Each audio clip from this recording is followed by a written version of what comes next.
현재 유럽이 심상치 않습니다. 한두 군데도 아니고 사방에서 아우성인 상황인데요.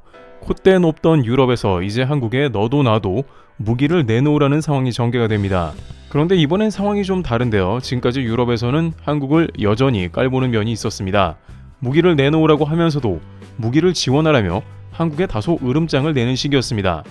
유럽에서 우크라이나전에 무기를 지원하기 때문에 한국도 나서서 참여하라는 주문으로 보입니다. 그런데 이제 이런 상황이 완전히 변했으며 유럽 방산 최강 독일조차 한국에 손을 내미는 지경이 됐다는데요. 지금까지 유럽에서 한국에 했던 행동과 최근 한국에 보인 움직임을 종합해서 살펴보도록 하겠습니다. 우선 유럽을 비롯해 우크라이나에서는 지금까지 한국의 무기를 무상 지원해 해달라는 의도를 보였습니다.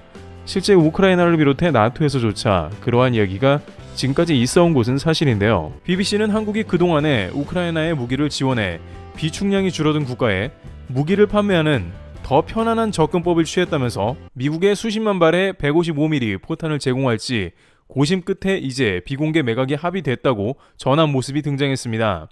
그런데 이마저 나토를 위시한 일부 서방의 강대국은 이제 한국이 직접 지원을 검토하라는 얘기도 나오는데, 이는 미국을 경유하는 게 아니라 직접 한국에서 우크라이나로 무기를 공수하자는 이야기입니다. 물론 이는 미국의 매각 방식도 아니고 공짜로 말입니다.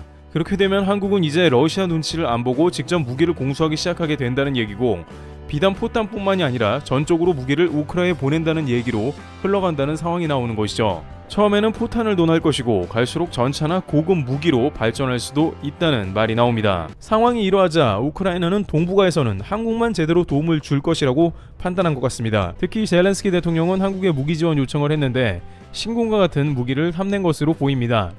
젤렌스키 대통령은 러시아와 배와 미사일을 막을 수 있는 여러가지 군사장비가 한국에 있다고 했고, 러시아에 맞설 수 있도록 대한민국에서 도와달라며 애처로운 요구를 해온 것으로 보입니다. 그러면서 주목받은 한국의 무기는 신궁과 현궁 등 즉시 사용 가능한 필요 전력을 언급했다고 하는데요. 신궁 같은 경우에는 휴대용 지대공 미사일이며 현궁은 휴대용 대전차 유도 무기에 해당합니다. 우크라이나에서 한국에도 이러한 요청을 해온 것은 이들 무기가 가장 현장에서 위력을 발휘했기 때문이죠. 미 국방부는 키이우에서 상당한 러시아의 부대가 멸절되었음이 확인되었다고 브리핑한 바 있습니다. 그 가운데 대당 수백만 달러의 탱크들이 보병이 들고 나온 제블린 등에 줄줄이 파괴되기도 했으며, 공중에서 날아오는 무기와 전투기 등을 막기 위해 스팅어와 각종 지대공 미사일이 사용됐습니다. 그러다 보니 우크라이나는 한국에 이러한 무기를 적극적으로 요청하지 않을 수 없었던 것입니다. 그런데 우크라이나가 최근 반격 작전을 벌이면서 동맹국들의 생산 속도를 넘어선 속도로 탄약을 소진하고 있는 가운데 북한과의 갈등이 미해결 상태로 언제 총알이 필요할지 모르는 한국은 대규모로 비축한 무기고를 조심스럽게 지키는 상황이라고 BBC는 전했는데요. 러시아 침공 이후 미국과 영국, 유럽 연합 회원국들은 한국의 무기 지원을 압박해 왔으며, 리투아니아 빌뉴스에서 열리는 나토 정상회의에 한국을 초대하는 등의 움직임도 보였습니다. 우크라이나의 직접 요청도 이어져 왔는데요. 한국은 표면상 전쟁 중인 국가에 무기를 지원하지 않는다는 국내 정책을 들어 지원의 선을 그어왔는데, 내면으로는 연간 교역량이 270억 달러, 약 35조 원이고 북한을 견제할 수 있는 러시아를 적으로 돌릴까 우려하고 있다고 BBC는 전했습니다. 한국의 한 외교관은 이 방송에 러시아 측은 무기 지원이 레드라인이며 만약 우리가 이를 넘으면 보복할 것임을 우리에게 아주 분명히 밝혔다고 말했습니다. 블라디미르 푸틴 러시아 대통령의 최측근 드미트리 메드베데프 러시아 국가안보회의 부의장은 지난 4월 한국이 우크라이나를 군사적으로 지원하면 러시아가 북한의 핵무기 최신 기술을 제공할 수 있다는 점을 시사하며 압박한 바 있습니다. 이는 미국도 매우 신경 쓰는 점이라는 사실입니다. 미국이 북한 핵을 가장 우려하기 때문에 한국도 직접 무기 공수가 부담되는 측면이 있습니다. 오히려 동북아 사태가 위중해지는데 유럽에서는 일단 자기 살고 보자는 태도라는 지적도 나왔습니다. 지금까지 한국은 중국, 러시아, 북한, 일본 등 열강에 둘러싸여 매우 치열한 역사를 보내왔습니다. 그 가운데 한국은 군사 대국이 된다는 방향보다는 주변국의 전쟁 억지력을 위해 부단히 노력한 것인데, 주변국들이 전세계 군사순위 5위 안에 들어있거나 핵무기를 가지고 있는 등 군사 강국이다 보니 한국은 저절로 국방력이 상승했으며 최근 수년간은 군수물자 수출도 세계 10위권에 들어간 것입니다. 따라서 유럽 측에서는 이러한 분위기를 다 알고 있다가 결정적 순간에 한국의 지원을 요청한 것으로 보입니다. 우선 한국의 누리꾼들은 이러한 유럽의 요청에 대해 다소 황당하다는 반응을 보이고 있습니다. 우크라이나는 자국이 쑥대밭이니 그럴 수는 있지만 나토 회원국들은 선을 넘었다는 지적입니다. 일단 우크라이나 젤렌스키 대통령이 자국과 70년 전에 한국이 비슷하다는 것도 다소 논란이 있는데, 한 누리꾼은 당시 우크라이나는 북한을 지원한 국가로 한국의 적대 국가였음을 상기할 수 있는 것이라며, 미국에는 포탄을 매각하는 방안이 최선이며 절대 무상 지원을 거절해야 한다고 말하고 있습니다. 또한 일각에서는 우크라이나에 만약 포탄을 지원한다면 그에 대한 대가를 받아야 한다고 주장하고 있습니다. 우크라이나 포탄 지원 후 한반도가 위태로워질 텐데 포탄 지원에 대한 대가로 전술핵 정도는 받아야 한다며, 우크라이나도 핵을 해체한 다음에 결국에는 서방이 제대로 보호를 안 해준 모습이 펼쳐지고 있는데, 마찬가지로 한국도 우크라이나를 대놓고 지원한 대가는 매우 클 수 있기 때문에 핵 배치라도 해야 된다는 것이죠. 그런 것도 없이 지금 한국 무기를 빼먹으려고 회의를 벌인다는 게 말이 되냐는 분통을 터뜨리기도 했습니다. 결국 한국의 많은 관계자들은 이를 두고 황당하다는 반응을 보이며, 한국은 휴전국인데다가 지금까지 한국은 막대한 재정을 투자해 무기를 만들어 비축했는데 말도 안 되는 요구라고 지적했죠.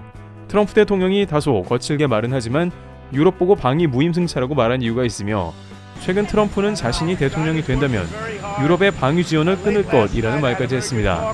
그런데 트럼프의 최근 노골적인 발언을 더욱더 유럽이 사색이 되게 만들고 있습니다.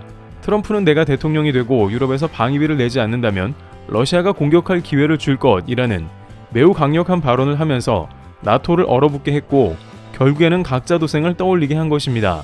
이런 와중에 체코에서는 한국에 100만 개의 포탄을 주문했고, 한국은 신속 배송 과정에 있는 걸로 보입니다. 우크라이나가 당장 포탄이 부족해 러시아가 도네츠크를 함락하고 있는 상황이기 때문에 당장 한국의 포탄이 긴급하게 필요했고, 한국은 이에 선적하는 것으로 보이는 상황이죠. 유럽에서는 기껏해야 월 5만 발 정도를 간신히 생산하고 그것도 배송도 느리지만, 한국은 오더가 내린 즉시 움직이고 있으며 또한 새로운 포탄을 생산해 비축할 수 있습니다.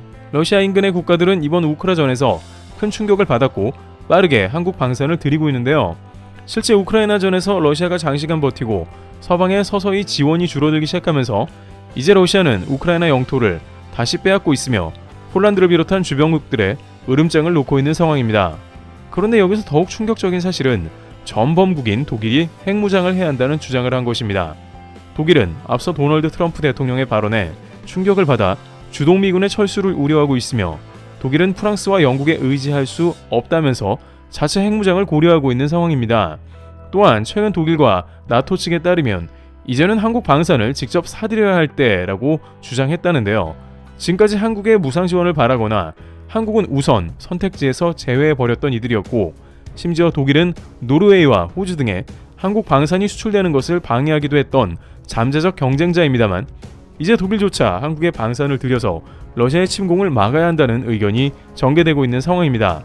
트럼프가 대통령이 돼버린다면 그때는 이미 늦기에 앞다퉈 한국 방산과 연결되려고 하는 모습인데, 한국의 방산을 빠르게 받는 것은 폴란드와 같이 돈을 주고 사가는 방법밖에 없는 것입니다.